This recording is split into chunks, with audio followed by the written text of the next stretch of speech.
thank you all again for tuning in. I'm sorry about those technical difficulties there, but again, huge win. Obviously, so excited today to dive into this huge win against Boston College. And as you can tell, it's myself, Layton Smith, and here Michael today. Our partner Macon is at a wedding today, so unfortunately he can't join us today. But that doesn't mean that we still can sit here and talk with you guys. So for those who are tuning in, make sure to send us a comment, send us heads up in the chat of who's tuning in, and also to make sure to give us your thoughts along the way as we discuss the game. And obviously we're going to probably discuss some other things, kind of review some of the games in the ACC this week. So first of all, Michael, so for those who are watching, so where are you at right now? It doesn't look like you're at your same normal background for those who are tuning in. No, I am on the way home. I was visiting my girlfriend.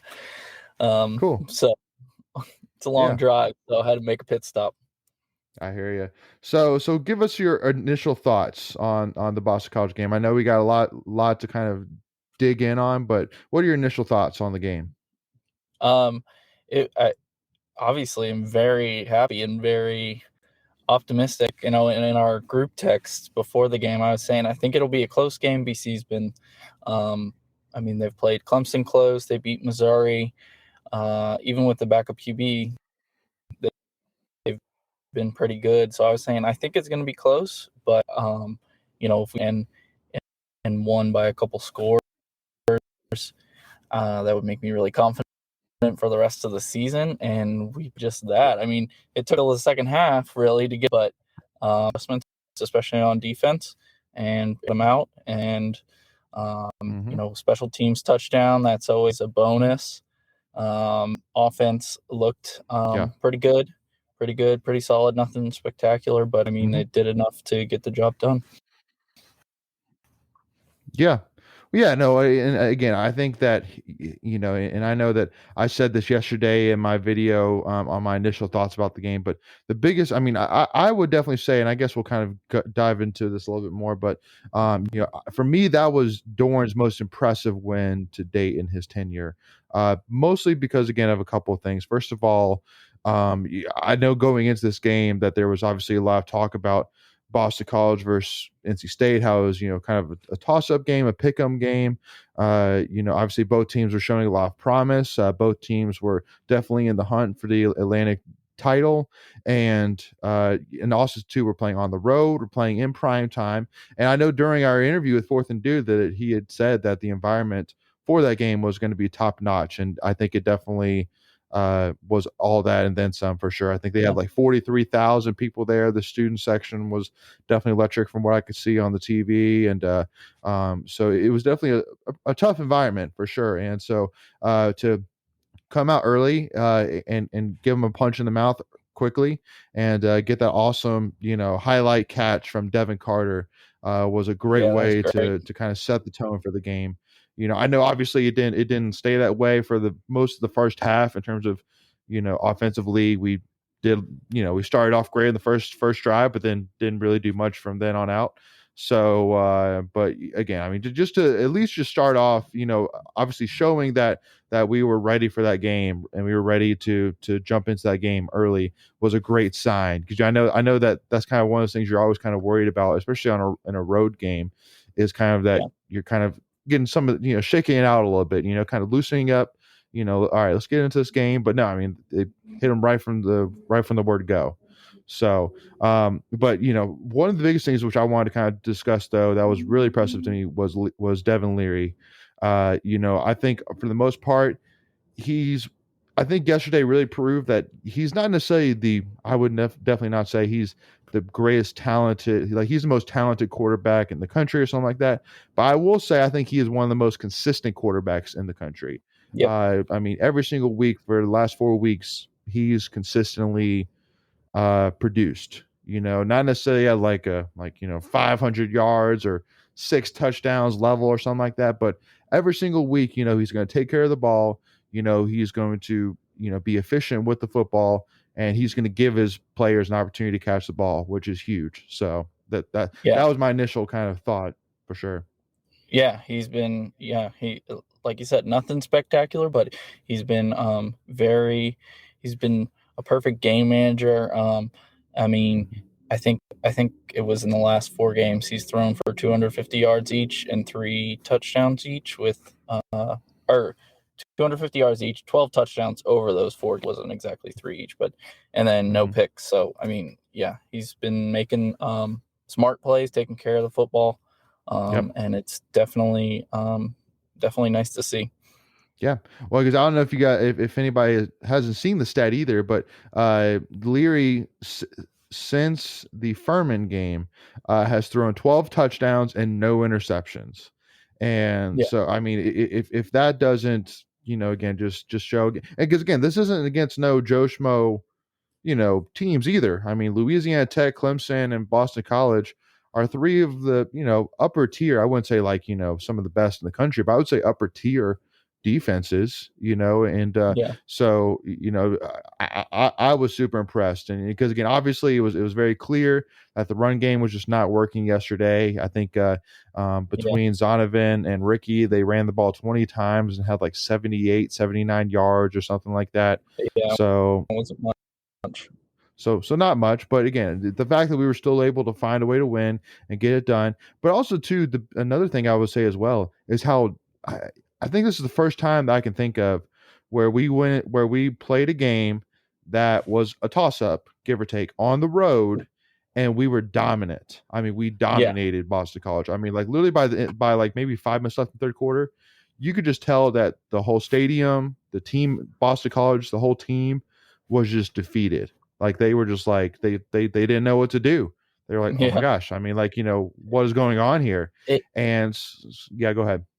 I was gonna say yeah, and it happened quick with right Mhm. after halftime, we blocked. Well, he didn't block it. He dropped the punt. I dropped it. We returned that for a touchdown. I think Yeah. was it the next possession that they got the pick. It was either Yep. the possession after maybe one more, but yeah. Yep. And then we scored on that, and all of a sudden it was 24-7, and yeah, Yep. yeah, like you said, they just looked defeated. Yeah. So, I was very encouraged for sure. And I think that, obviously this puts us squarely in the hunt for the Atlantic Division title. I think right now it's between pretty much Wake Forest and us. I know that a lot of, ESPNers would say that Clemson's still in the hunt, but I mean, I think from what we saw that they played, how they played against Syracuse, from what we saw, against them playing Boston College, against Yeah, us. I just don't see Clemson winning out. I truly do see them slipping once. Now, to who, I don't know. But, I mean, don't be shocked because I know what Wake Forest is on Clemson's schedule at some point, and yep, I would definitely say that Wake Forest is going to be favored for that game. I couldn't imagine yep. not. Whether it's at Clemson, Clemson or Wake Forest, I would take Wake Forest definitely to win that game. and Clemson plays at Pitt next week. That's not going to be easy either. I Ooh, think Pitt's yeah. going to be favored in that I, one. I So let's put it this way. Let's put it this way. If I mean if Pitt's not favored by more than two or let me three see. points, then I'm taking Pitt all day long. I just Pitt's just Pitt, Looks like it's 3.5. Pitt by three three and and a a half. half. Okay. So yeah, I would still probably take Pitt on that. And it's at Yep. Pitt, right? Yeah. Yeah. So Yep. so I just think because again it's obviously proven that Clemson cannot score more than 20, 21 points any game. I mean there's Yeah. just no way they Their they have the offense. offensive power to score more than that. And I just don't see how that with the Clemson defense as depleted as they are, that I don't see how Pitt doesn't score, 20, 25, 28 points at least. I mean, Hmm. at the very least, Kenny Pickett right now, I wouldn't say is necessarily like in the Heisman running or anything like that. But I would say, I mean, he's definitely been a super impressive quarterback so far. But I mean, not much of a shocker to any of us who have watched him No. play. So, If they didn't lose to Western Michigan, I think he definitely would be up there. But that was just a crazy. I don't know how they lost that game, but he's got no, the stats to be up there. So no. Well, it's kind of like with us that a lot of people are still taking a look back at that Mississippi State game and going, man, I wish we would have won that game, and right. we'd be a top 10 team right now, blah blah. And it's like, again, once again, No. we'll say this again. At the end of the day, we're here to win an ACC title. We're Yeah. not here to win a national title. If we if we win the ACC title, we're going to the Orange Bowl. Yeah, got to Period. get that I mean, first it's ACC title first. right, exactly. And again, I mean, because if you win the ACC title, unless you're in the college football playoff, you're going to New Year's Six. You're going to the Yeah, Orange Bowl. So I mean, it's not like whether you're ranked, ninth or 10th, if that really matters at that point. Then if you're ACC champion and you're not going to college football playoff, you're going to the Orange Bowl. It's pretty plain simple. yeah. So I would just definitely say at the end of the day, again, just stay fans. I mean, we got to take it one step at a time, and I mean, the one thing which I will say, Michael, I will ask this to you and anybody who's tuning in to let us know, but is there any ground to stand on for any Doran haters or doubters at this point, in your opinion? I mean, honestly, I know we're probably all fans here, but give me a reason, if there is a reason. I mean, I'm not. It's kind of hard to think that way. I mean, some people just are negative all the time and always set the expectation so high. I mean, Yeah. you could say that, Clemson's not great this year. Like, yeah, of course we should have beaten them. So, like, it's not as Sure. big of a win. He's still struggled at, Mississippi. If you say, okay, Clemson's really our best competition this year has been Mississippi State, and that's our only loss. So it's like, I guess you could say that. Yeah. But like I said, that's just like how we started this year. I'm probably more optimistic than I have been in a while on Doran. I mean, it is year 9 and it's starting to come together. Hopefully it continues. Yeah. Yeah. Well, and I mean, for me, really, one of the biggest things that I love is really just showing how there's guys every single week that are even young guys that are stepping up and making plays. It's obviously we lost 3 starters, but yet you on defense, but you can't even necessarily tell. I mean, like Devon Boykin last night was amazing last night. He's I great. mean, for only being I think a freshman I think he's a linebacker, freshman, and yeah. I mean he was super impressive. I mean, obviously the breakup of the pass to the tight end that probably was would have big, been an easy touchdown was huge, was ginormous. So I think definitely play of the night for sure. Man, because I mean, if they score that touchdown, it's a different story, in my opinion. Yeah. Was he also the one that got the safety at the end of the game too? I think he was. Yeah, I think he was too. That's right. Yeah. And again, so I mean, huge hats off, first of all, and again to Tony Gibson. I mean, you got to give that guy props. Holy smokes! I mean, for all the worries that a lot of fans, including us, that had when Doran had hired Tony Gibson from West Virginia, who obviously comes from the Big 12, which obviously is no defense conference, and Not then to known come for their here, defense, right? right, and then to come here and definitely put the defense on the map. I think, right now, halfway through the season, State's defense ranks, pretty much in, the top 5, 10, 15 or so in multiple different defensive categories. And actually the most impressive one, and I would say the one that if you asked me, what are some of the most important defensive stats, one of the top ones I would say is third down percentage. Because then if you can get off the field on third down, that is huge. That's a key factor, especially at home games as well, where getting a stop on third down can be a huge momentum driver for the home fan base.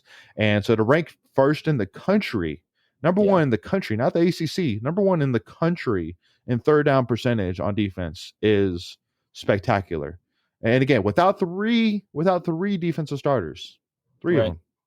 Yeah. So yeah, it's great. So what would you say though, Michael, in terms of, I know I kind of said it earlier, but so where would you, because I think that when you're kind of considering Doran's top wins so far in his tenure, you think about Clemson this year and you think about Pitt. I'm sorry, and you think about this Boston College game. Pitt last year too, but I would say that Clemson and this game probably rank higher for sure. Yeah. It's like, I think obviously Clemson is still the biggest because they've been the top dog in the ACC. I know they're not as good this year, but we, that means that was a game we had to win. You have to take advantage of when Clemson's down, and Yeah. Doran did that, especially since he hasn't beaten them. I think that's still number one, but Mhm. now that we've done that, I kind of like see what you're saying. I know a lot of people are like, biggest win, really, and it's like, well, yeah. Now that we've beaten Clemson, it's like the expectation is there that we should win the Atlantic. So like every game, especially conference games and division games, that's going to be the biggest game, especially Mhm. going on the road in the ACC. Yeah.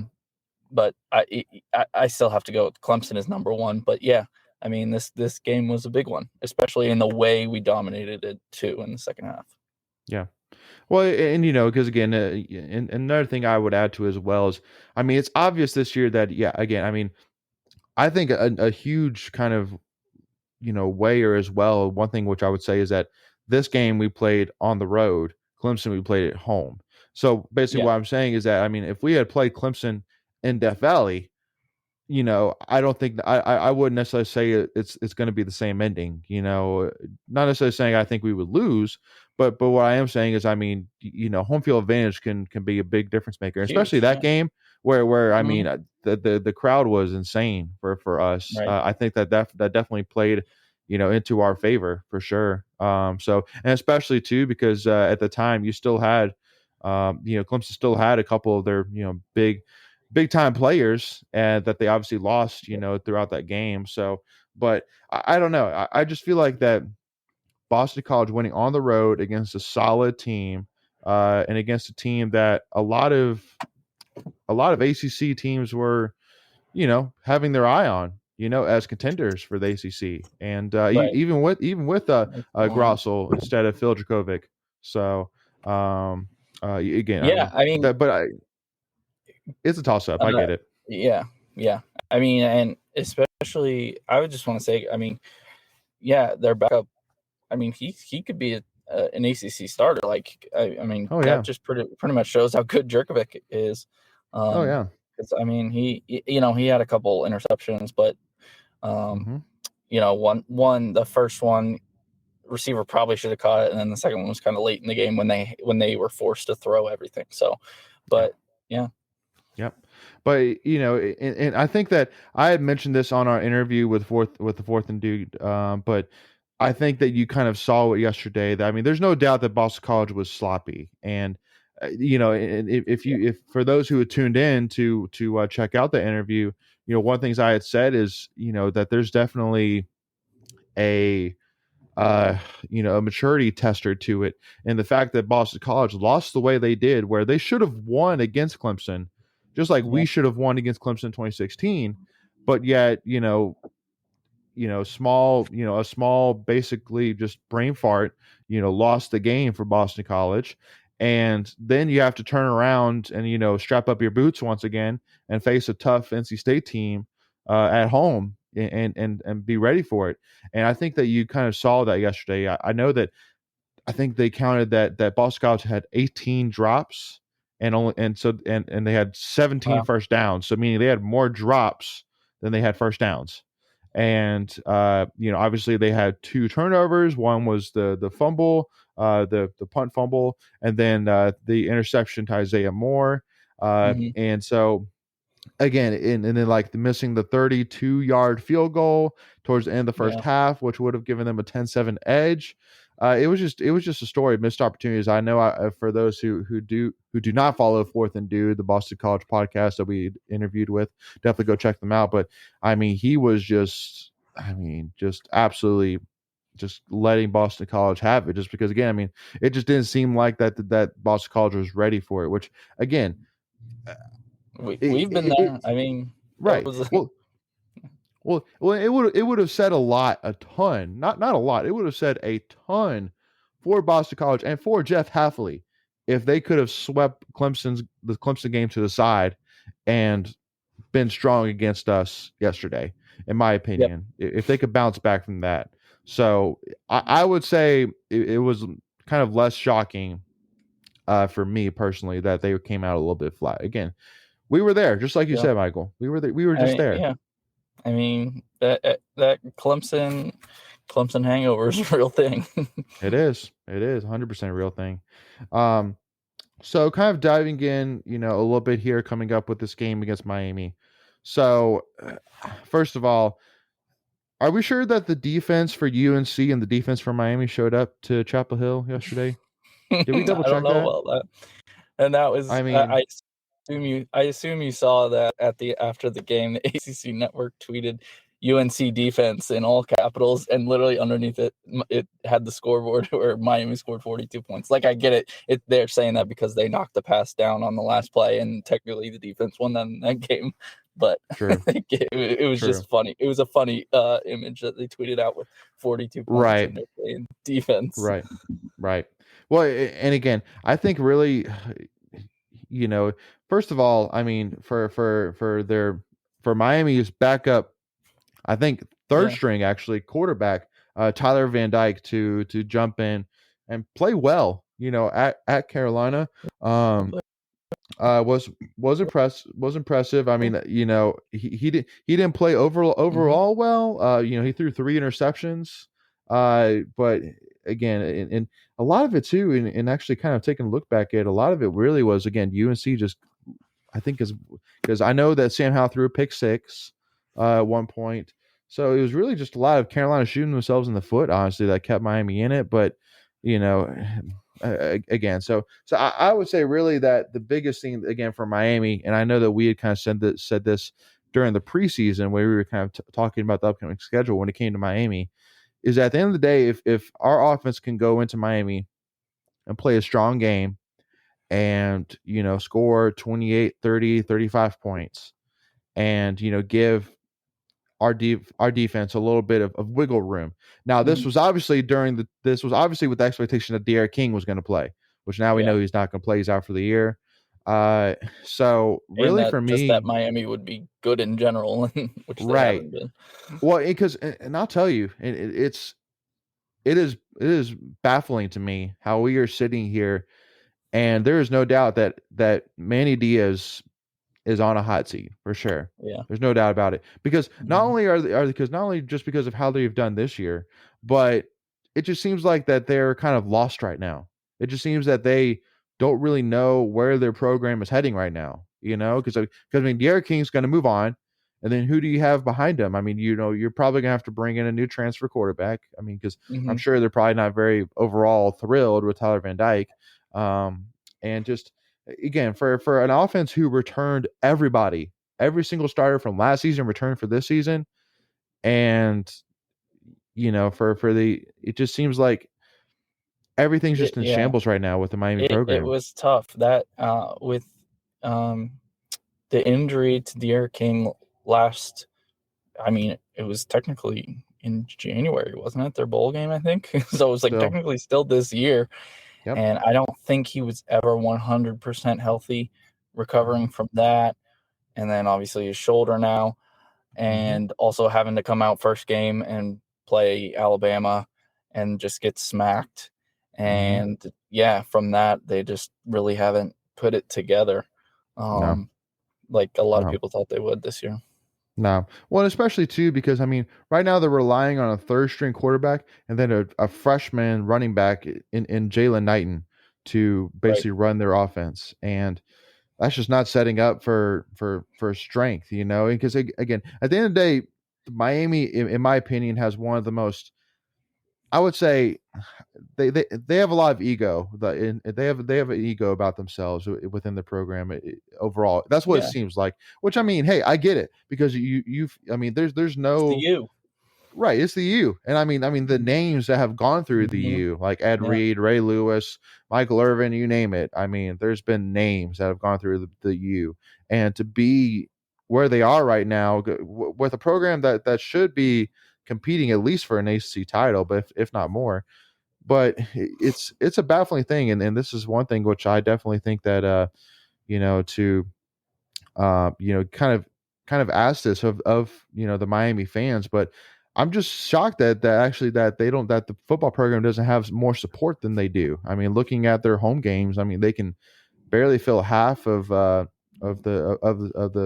what is it, yeah. Hard Rock Stadium, Yep. and it just, it's baffling. So again, for us, I would say really this just comes down to, at the end of the day, we have everything still to play for, and meaning we're still playing for AC title, we're still playing Yep. for a 10-win season. That Hmm. I think that for us, that we need to go into immediately into this game with the exact same kind of mindset as Boston College, where we need to punch them in the mouth early. We need to get pressure on the quarterback. We need to get Van Dyke, out of his element a little bit, get him rolling a little For bit, sure. and then don't turn the ball over.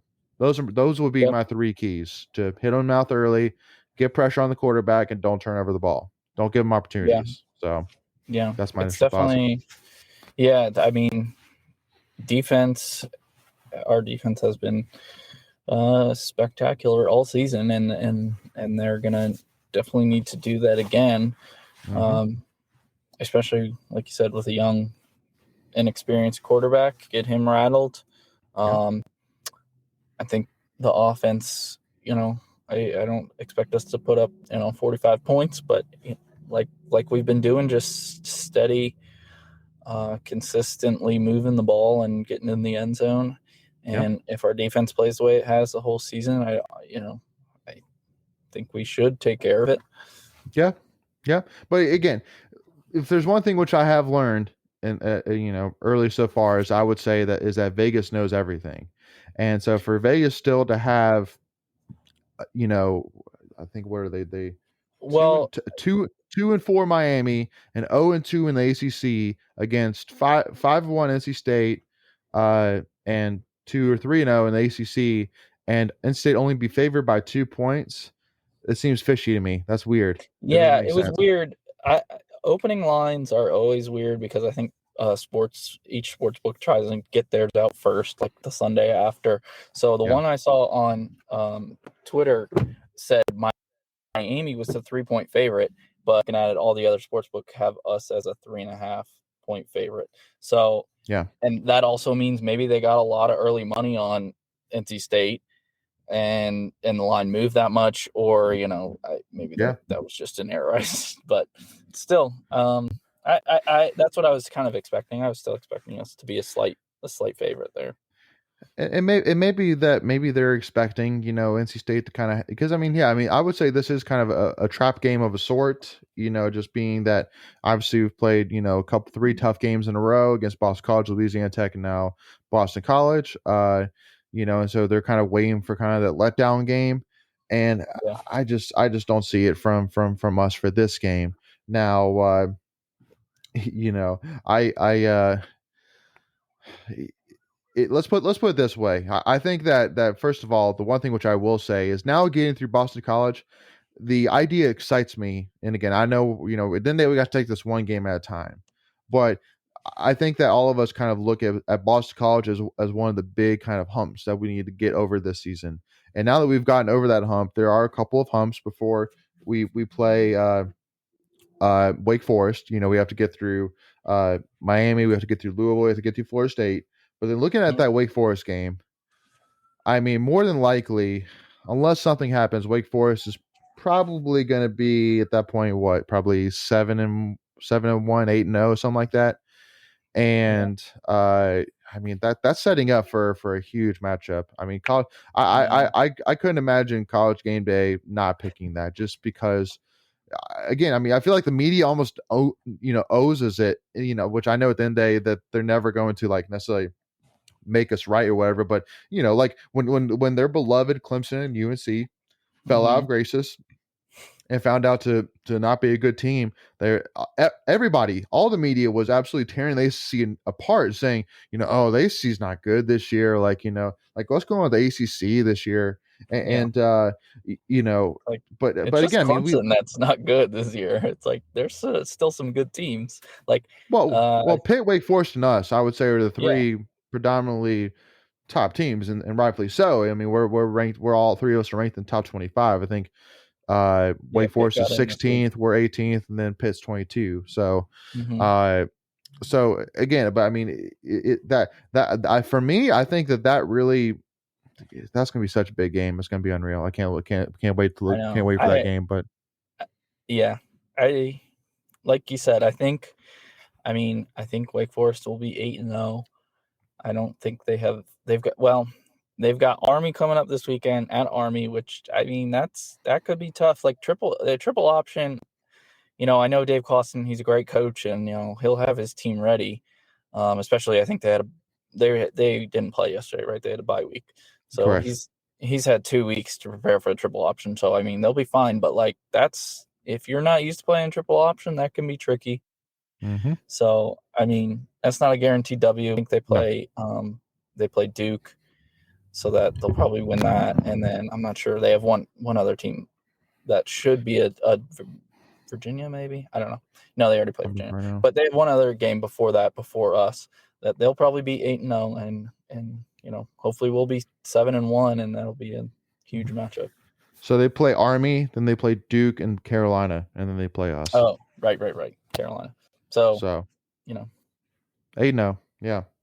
8-0. Anyway, but the one thing though, which I did want to ask about, is now we know a little bit of a story about Ed Ogeron at LSU was gone, and the immediate name that I saw, the immediate name I thought, I think Dave Clawson would be a great coach at LSU. I think he'd be really, awesome. I think it'd be great. Not necessarily saying by any means here that I've seen anything saying that LSU is interested in him or looking at him, but yeah, I know we've said he'll probably get multiple times, he'll that probably get a Dave call. Clawson deserves it, but Yeah. we'll see. But he'd be a great replacement, in my opinion. But again, I know that doesn't mean much. So, but Urban Meyer at LSU. oh, I don't know about that. I don't know about that. It just, yeah, we'll see about Seems that. like he But would fit in well down yeah, we'll see. But so what were your? So I know we kind of talked a little bit about it, but I know one of the things we always like to kind of do with this is kind of talk a little bit about the other ACC games. But the Syracuse Clemson game, I know Yeah. everybody, their initial thoughts were that Dino Babers' clock management at the end was subpar at best, and yeah, I mean, it's. Go ahead, Michael. I know you got some comments. Go for it. Yeah, it's especially when you're playing Clemson, who's been the top dog. You got to take some risks, and just especially at the end there, it's 4th and 1. They call timeout to then kick. It was a 50+ yarder. I think it was like 52 or something. And it's just like, Yeah. why not try and go for it on 4th and 1, and then you still have your timeout and keep moving the ball? I don't know. I mean, I understand you want to just kick it, but yeah, it was Dino Babers, man. He's probably on the hot seat too. Well, but especially too, their quarterback Garrett Schrader. I mean, he's a dual threat. I mean, he could run the Yeah, ball and throw the ball, and then you also too have one of the best running backs in the ACC and possibly in the country in Tucker. And so I just don't see how you don't do some kind of a read option, something like that right there. Again, you only need 1 yard, and again, it just didn't make sense at all. But again, I'm sitting here and saying, I mean, I understand because again, at 52, I think it wasn't more than 55. Let's put it that it wasn't more than 55, yeah, so it was makeable, and I think it actually matched his season high or career high, something like that. So I mean, yeah. it's within his range, the kicker's range, and so. But like you said, run pass option. You've got Schrader who can run the ball. You've got one of the best running backs in the Yep, Sean ACC. Tucker. I mean, Yep. you can't trust them to get 1 yard and try and keep score. You're at home. Go and score a touchdown against Clemson. Yeah. So, but that's why to me, honestly, the more Clemson plays, the more I kind of look at that Clemson win as not quite as good as we had thought. Because just because, just because of the fact again, it's just proving more and more that it seems like, because for example, the Boston College game, everybody saw DJ Uiagalelei throwing the ball after the game. After the stadium's emptied or whatever, and everybody's like, oh my gosh, what a guy, he's gonna bounce back, He and stinks. Yeah, again, it's just like that's what I'm saying. The more and more he plays, the more it's obvious that okay, it's not just that he's in a rut. It's just that he's not actually as good as we thought. That's Yeah, I really don't what know. it's come down to. It's kind of like the bigger the sample size, the more the data makes is more. Yeah, You can't argue with it at that point. Because you're like, yeah, if you have one bad game, like for example, Chris Dunn, which I mean, he made a clutch. It wasn't a long one, but a clutch kick at the end of the first half, yep, which was huge to take the lead into the first half. And so again, you're gonna like if you just look at Chris Dunn in just the Clemson game, you think, oh my gosh, like this guy's terrible. But in all actuality, yeah. he's made like 119 straight PATs, and I think he actually Never just missed tied. one. Yeah, Yeah, I think he actually just tied Nicholas Sadie in terms of the most yeah. points in a All career at NC points. Yep. State. So. Um, so again, it just seems like that. I mean, the only game that the DJ Uyunglele looked really good was last year against Notre Dame. But you add in now that he's played 6 games and hasn't looked good in any of them, and you I go, know. It okay, so is. It's crazy that that first game he played against Notre Dame. Notre Dame's defense was legit last year, and he tore them they up. were, I mean, I know they lost, and then this year to come in with a full off season of knowing you're going to be the number one guy, and then just to not yeah, perform, it's kind of no, crazy. no, no. So, but again, it's just I completely understand. Again, I'm not sitting here saying by any means whatsoever that Clemson win was not huge. It was huge. Again, I Yeah, mean, dude, tears were coming down my face after that game just because of how yeah, big it was to get the monkey off the back. But I'm saying more of like I from a third person perspective. Like if I wasn't a State fan and I didn't know how big it was for NC State purposes in terms of the yeah, 2016 loss, in terms of the fact that they have always had our number for yeah. since 2011.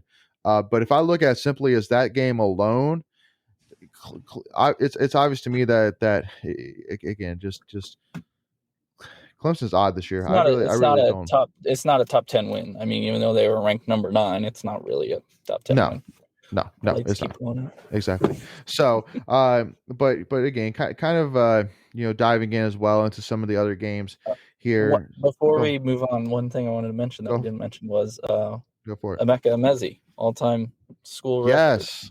How did I forget that? I know. Yes, absolutely. Well, and again, I kind of liked it the way we did it yesterday, where Yeah, we just did like a screenplay and tossed little Emeka the screen. Yep. ball to break the record. And I mean, again, for this guy to bounce back from 2017 Wake Forest game, which I mean, I think for That was Mecca, tough. you always have to circle that moment because I Yeah. think all of us State fans kind of saw the potential in him, Yeah. and then you see a play like that, and I think that a lot of fans, but said, okay, this can be either kind of a break moment or it can be a kind of a skip or jump up to another level. And I think that really that play really pushed Emeka and into the Yeah. player he is today.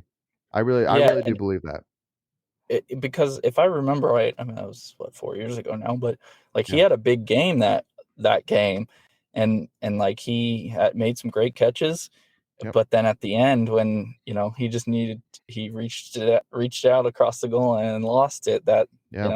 I mean, unfortunately that we didn't win the game because of that, and yeah, like you said, it could Yeah. have gone either way. Like Yep. he obviously used that as fuel, and Yep. all-time school leader in receptions now. So Which I don't think any of us after that play happened or even after that season would have looked at Emeka and been like, that guy's going to be yeah, that dude's going to be breaking records. NC State, like, no, yeah, I know. I wouldn't have said that. But again, I mean, to now be one of the most consistent and probably one of the best go to receivers in the ACC in terms of not necessarily like like I'm not saying he is like a first team All ACC Yeah, necessarily. I'm just saying that if you need a catch and you need a play, he has proven time and time again to be that guy that you can rely on.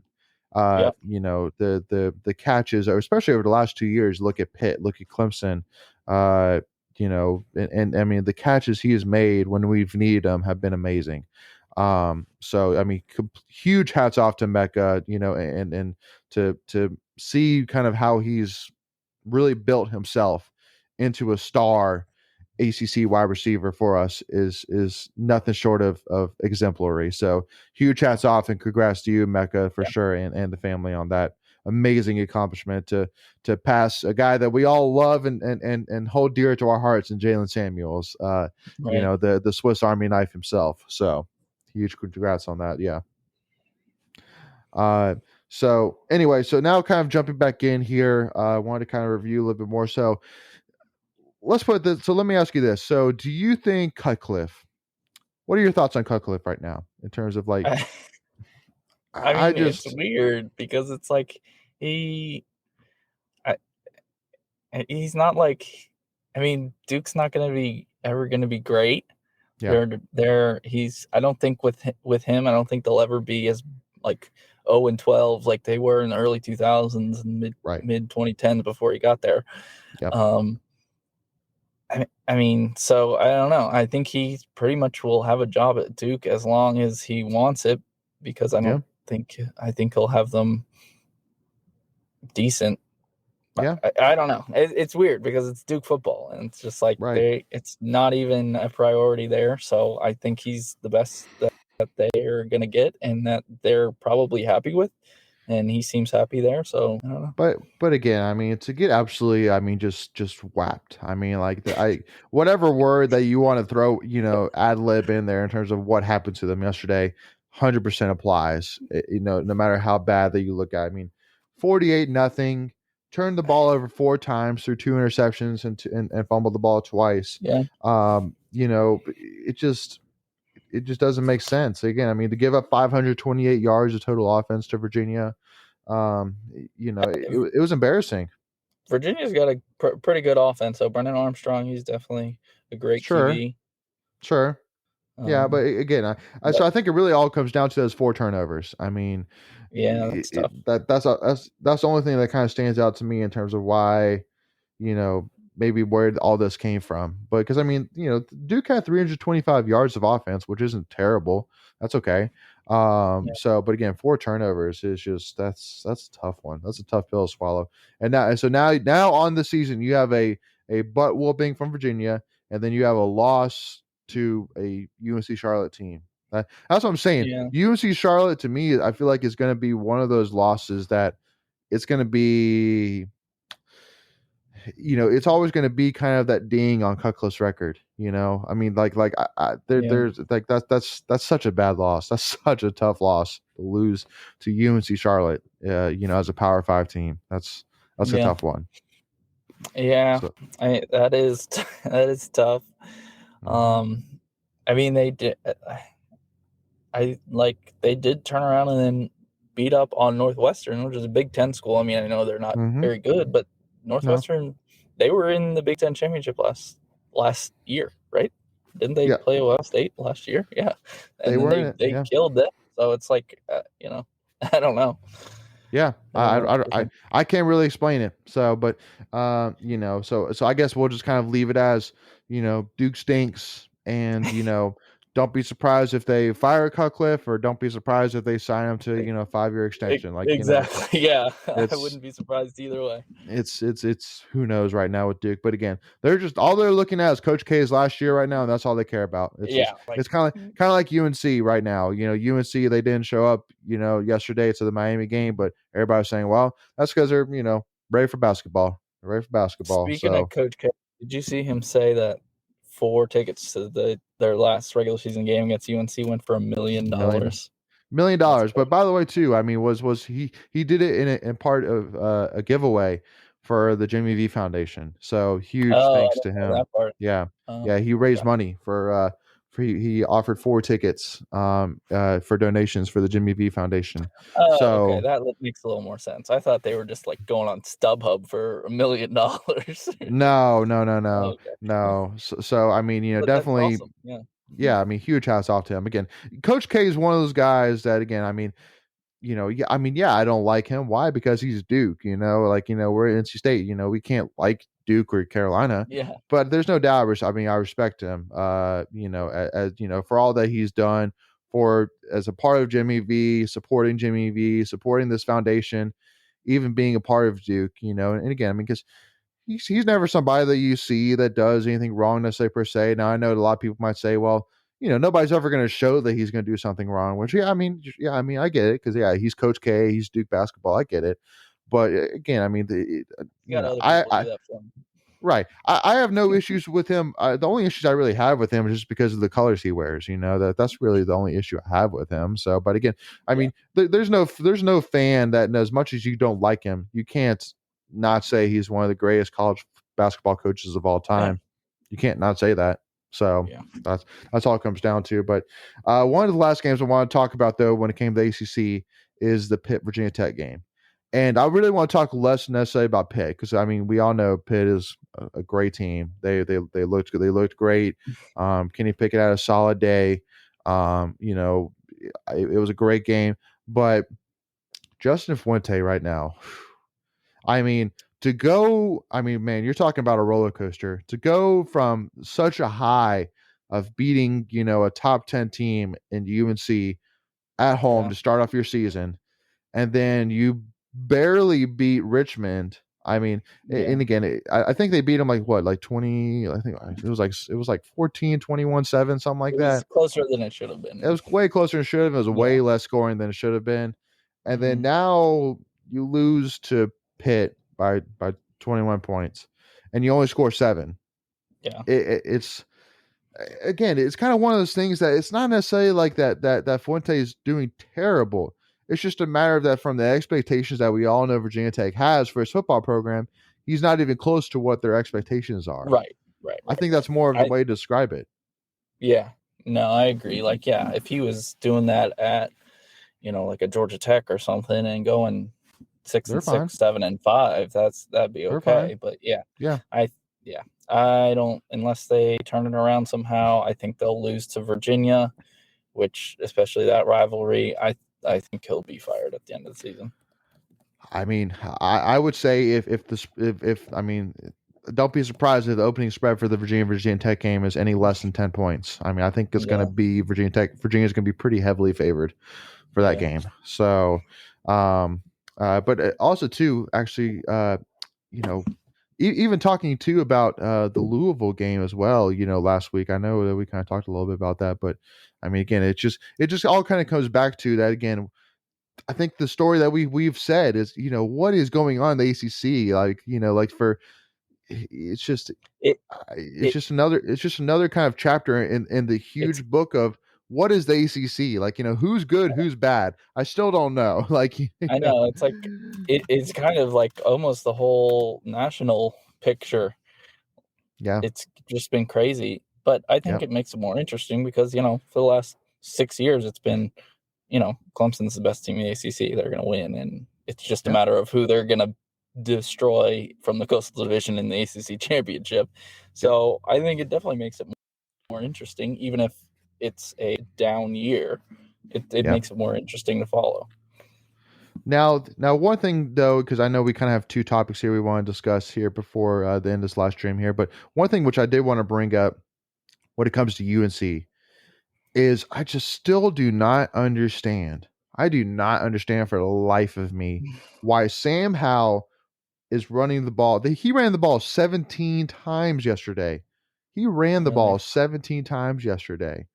Like, I'm sorry. Like, he's no, I would, I understand that. Yeah. I mean, he's an athletic quarterback. He's an athletic quarterback. Yeah. I would kind of look at him as kind of like a Trevor Lawrence kind of, where he's athletic. Like, he can run the ball, but you don't Yeah. want him to run the ball unless he really Exactly. has to. But again, I mean, like you would never see Trevor Lawrence run the ball 17 times.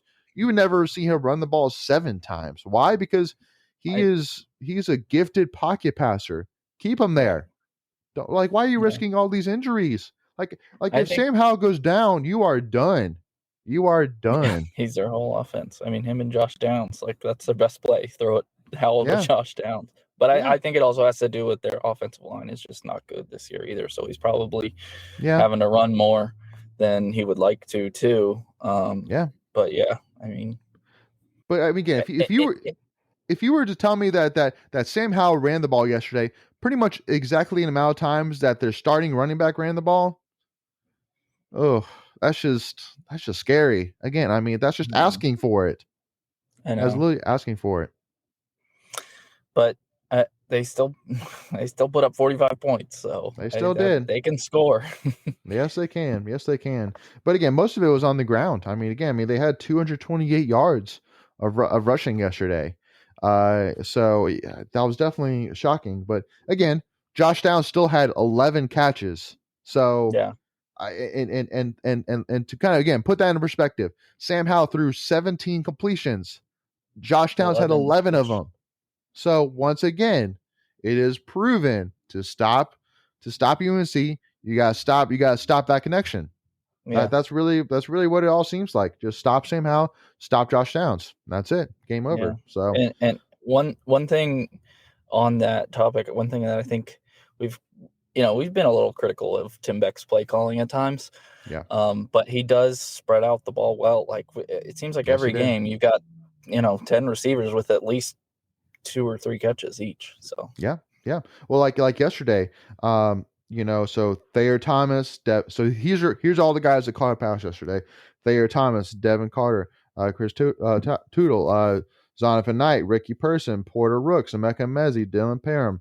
So I mean, what? That's 9 guys probably that caught a yeah, pass. yeah, And by the way, too, I know that seeing Dylan go down, that was a scary. That was like, oh, yeah. I don't like that. He just I got don't like that. bent backwards. Yeah. So, for him to walk off on his own feet and Yeah, walking to the tent and didn't look like he was any kind of pain or anything like that. And I even saw him actually standing on the sidelines and still wearing a full uniform. So it looked like more likely we're probably going to hear back that he's okay, which is yeah, great because I mean definitely watching that. I know again my wife is about to graduate with her doctorate in physical therapy, and she saw them and just started yelling ACL, MCL, ACL, MCL. I'm yeah, like, no, no, no.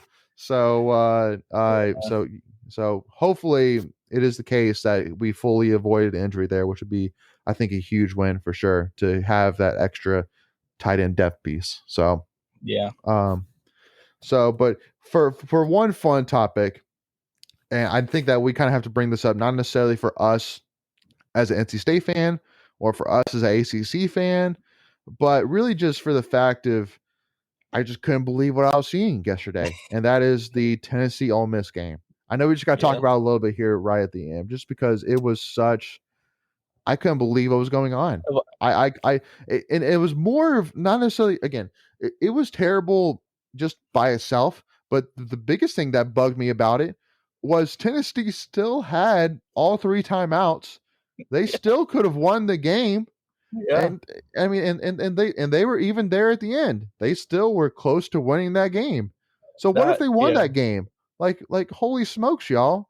Like, I but know. again, I'm not saying that if they didn't have a chance to win, that's okay. I'm just saying that it could have made them look not only like jerks, but really dumb that they did all that and they ended up I winning know. the game. I know. I was honestly, I was rooting for them to win the game just to see the celebration afterwards, after all of that. And Yeah. but well, first of all, that last play, I mean, they're Tennessee's quick. They got the ball back and they were Oh, about to score. He went out and Joe Milton had to come in and he ran it. Like, why are you going to run it on dumb, fourth down? You have dumb. to throw in the end zone. Interception doesn't matter at that Yes. point. But Mm, whatever. That's besides the point. yeah. Yeah, I like obviously you can't do that. You can't just throw stuff on the field. But No. at the same time, it's not like that couldn't happen at any passionate fan base or any Power 5 team school. Literally, like within probably 30 minutes of that game ending, and there's all this commentary on how it was terrible and stuff. An old tweet from like 2019. It was basketball. I don't know if you saw it. Ole Miss at home against Tennessee, and Ole Miss fans were throwing stuff on the court too. Yep. So it's just like it's I don't know. You can't do that.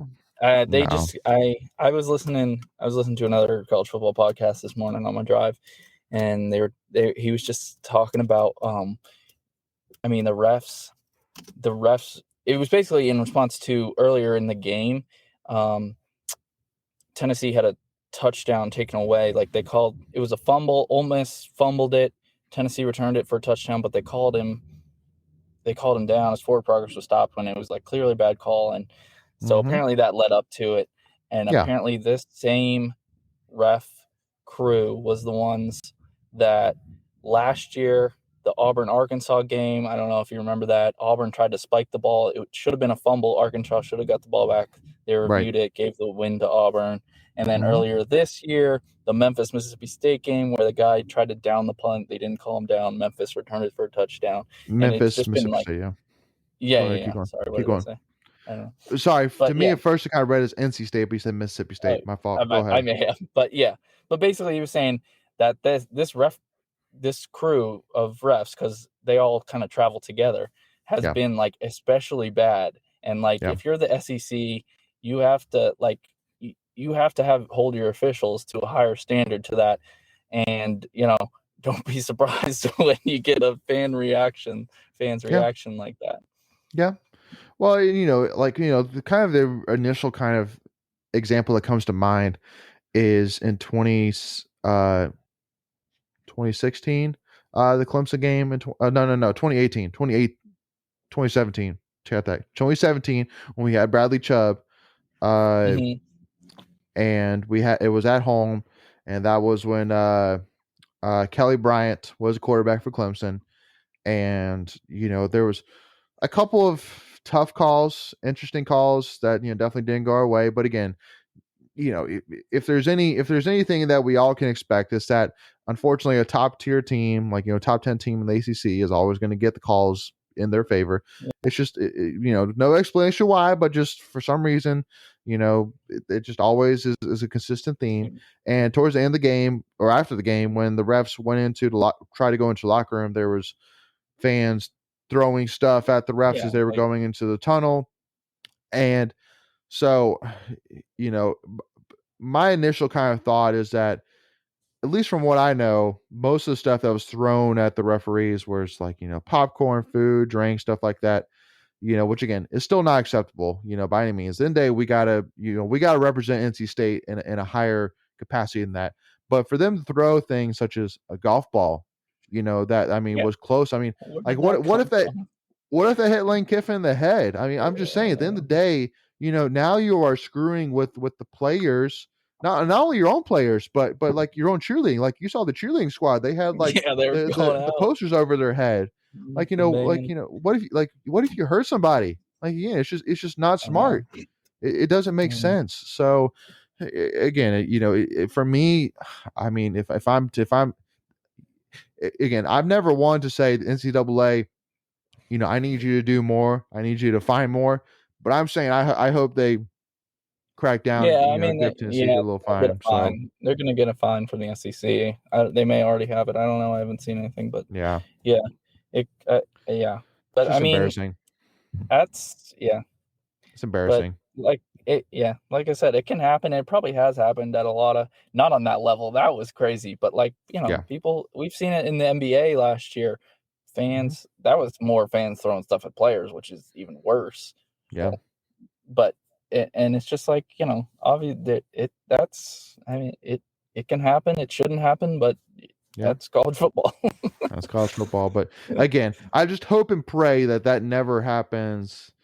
I really do hope that pray that doesn't happen at NC State again, because there are going to yeah. be times. There are going to be times. Just go ahead and expect There's it, where there are yeah, going to there's be gonna be bad calls that calls. are Yeah. not in our favor. Is going to happen, Hmm. and you can boo them. You can boo them absolutely to death. That is Yeah. a-okay with me. But I just truly hope that we never go to the point where we are risking player, coach, and referee safety. That's Yeah. where it crosses the line for me. So Yeah. just that is my hope and prayer. But again, I completely understand. At the end of the day, college football, it's a very emotional thing. But at the end of the day, folks, it is just a game. And especially for Tennessee, it is their first year with a brand new coach. Hmm. So to even be this far and to be competing with a team like Ole Miss like they did last night, I mean, it was a great game. They played a great game Yeah, it's against a great good game. Ole Miss team. So even losing that game, Tennessee fans should still be excited about the future. And so Mhm. again, not saying here by any means, once again, that it is acceptable in any asset, but to do it where you're still have a chance to win, and to still do it also too where it's still overall a lot of positives out of it. It's ridiculous. So Yeah, that was the craziest thing that it was the Tennessee set craziest thing. 3 timeouts, and they ended up stopping them. Like, Yeah, and I they don't and know. they and they almost won. So, Yeah. well, thank you all so much again for tuning in. Really do appreciate your time. And again, I think hopefully you all enjoyed this fun little discussion. And obviously it's an amazing thing to be sitting here 5-1, with everything still within the crosshairs for what we want to accomplish this year. So definitely excited here to see what we got coming up here with this Miami game. So please make sure again if you I'll haven't be there. already. Oh yes. I'll So be there. So if make one of sure you guys going, let me know. yeah, yeah, no, absolutely. Make sure if you guys are if any of you are going to be at the Miami game, make sure to reach out to us.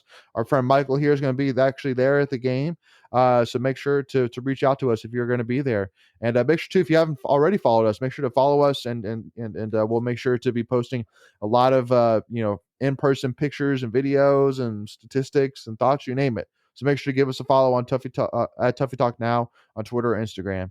So thank you all so much again for your support, and everybody have a great week, and so excited for this awesome game coming up here against Miami. Thank you all so much. As always, good pack, y'all. We'll see you guys later.